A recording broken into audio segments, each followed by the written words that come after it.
Hello and welcome to this Friday's episode of Sports Corner. I'm Cole Young and there's a lot to talk about, so I'll get right to it. Starting with week 2 of the NFL, there were some major surprises this week and, unfortunately, a boatload of injuries. One of the biggest surprise victories came on Monday night this week. The Atlanta Falcons traveled to Philadelphia in hopes of bouncing back to earn their first win of the season over the Eagles. The Eagles were riding high after starting their campaign 1-0 after taking down the Packers in Brazil on a Friday night in week 1. This game with the Falcons was back and forth all game long, and the Eagles jumped out to a late lead after yet another tush-push rushing touchdown for Jalen Hurts in the fourth quarter. Down 3, the Falcons still had a little under 7 minutes to score. A huge fourth down stop for the Eagles defense turned the ball back over to Philly with around 5 minutes left. The game was essentially over, and all Philadelphia had to do was run out the clock, and they would advance to 2-0.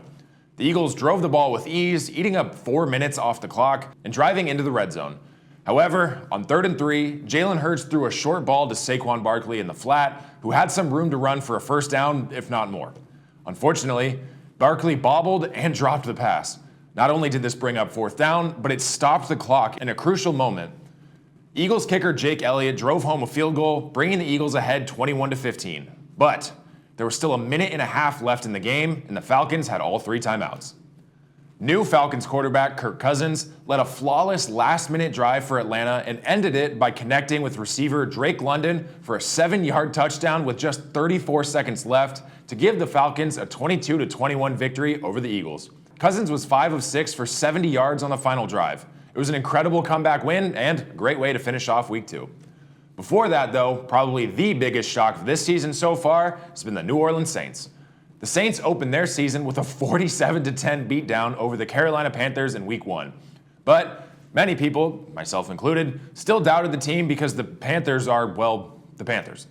The true test came in week 2 when the Saints were facing the heavily favored Dallas Cowboys. Saints running back Alvin Kamara scored 4 touchdowns, including a 57-yarder on a screen pass, and the Saints ended Dallas' 16-game home winning streak in the regular season with a 44-19 victory over the Cowboys on Sunday. Quarterback Derek Carr threw for 243 yards and 2 touchdowns to go along with a 1-yard rush for a score. The Saints scored touchdowns on their first 6 drives just a week after setting a franchise record by starting the season with points on 9 consecutive possessions against the Panthers, meaning Derek Carr has led 15 consecutive scoring drives for the Saints, and their offense has scored 91 points over a 2-game stretch, while their defense has allowed just 19 points. The Saints will be tested again as they take on the Eagles this week, but so far they look like an absolute powerhouse. Another big shock has been quarterback Sam Darnold and the Minnesota Vikings.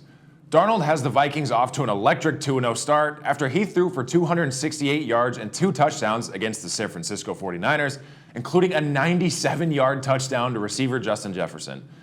That's the longest touchdown of the season so far, and I expect that to stay the record for quite some time. Also, if you didn't know already, Sam Darnold is an Orange County local.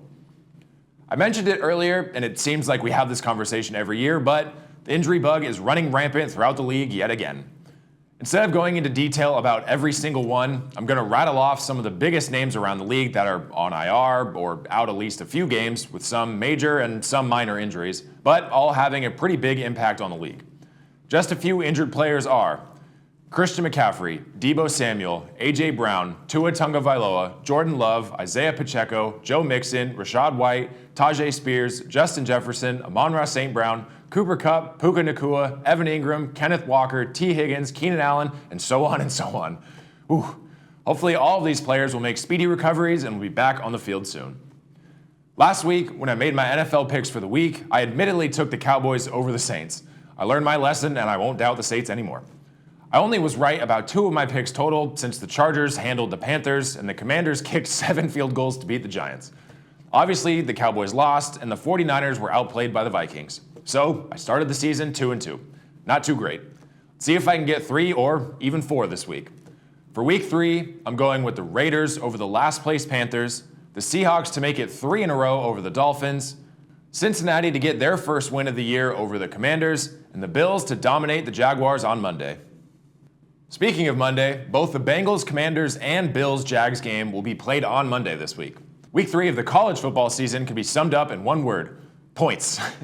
The season opened up on Thursday night last week with South Alabama setting a new school record against Northwestern State when they scored a whopping 87 points. South Alabama had 4 different rushers and 3 different receivers score a touchdown on top of a pick six and a punt return touchdown to earn an 87-10 victory. It didn't stop with that game though.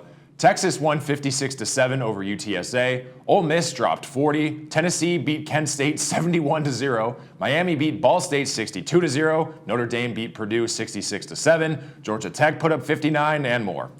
I mentioned last week that there wouldn't be that many ranked matchups or even that many close matchups for that matter, and seemed to be correct.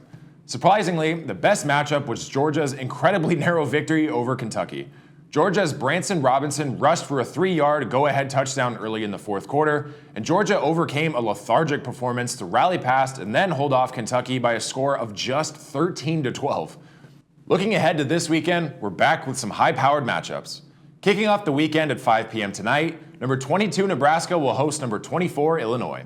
Tomorrow, the first ranked matchup will be number 12 Utah heading to Stillwater to face the number 14 Oklahoma State Cowboys at 1 p.m. on Fox.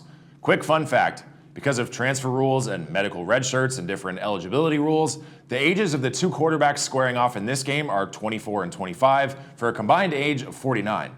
For reference, in the NFL this weekend, the Colts and Bears are playing, and the combined age of those 2 quarterbacks is 44. Anyway, that leads us into the biggest games of the weekend. First, our local number 11 ranked USC Trojans will head to the Big House in Ann Arbor, Michigan to play the number 18 ranked Michigan Wolverines. This stadium holds just about 108,000 fans, which makes it one of the most hostile environments for road teams in all of sports. We'll see how the Trojans can manage when this game begins at 12:30 p.m. on CBS. And lastly, 2 teams that don't play each other very often but don't like each other will be playing, and for the first time ever, in the same conference. Number 6 Tennessee will travel to Norman to battle it out with the number 15 Oklahoma Sooners. This game will kick off at 4:30 p.m. on ABC, and you won't want to miss it. To end the show, personally, I always get excited when an expansion team is announced, no matter the sport. The Seattle Kraken, Vegas Golden Knights, Houston Texans, Utah's new hockey team, and more, just to name a few. In the WNBA, the last team to join the league was the Atlanta Dream, who previously became a team in 2008. Now, within the next 2 years, 3 new teams will be a part of the WNBA, bringing the total to 15. So far, the Golden State Valkyries will join in 2025 and play their games in San Francisco. Then, in 2026, a currently unnamed Toronto team will form. It was announced earlier this week that the 15th team will be joining the league, this time based out of Portland, Oregon. Portland previously entered the WNBA as the expansion Fire in 2000 before folding after the 2002 season when the league moved from central ownership to individual ownership of teams. Now, women's professional basketball returns to the city of Portland in 2026. Oregon's home to some incredible collegiate talent, as well as the Portland Trailblazers of the NBA and the Timbers, the MLS, but another professional team heading to this portion of the Pacific Northwest is a great thing. Who knows, maybe the NFL, MLB, or NHL will head up that way next. Anyway, as always, thank you for joining me on this week's episode of Sports Corner.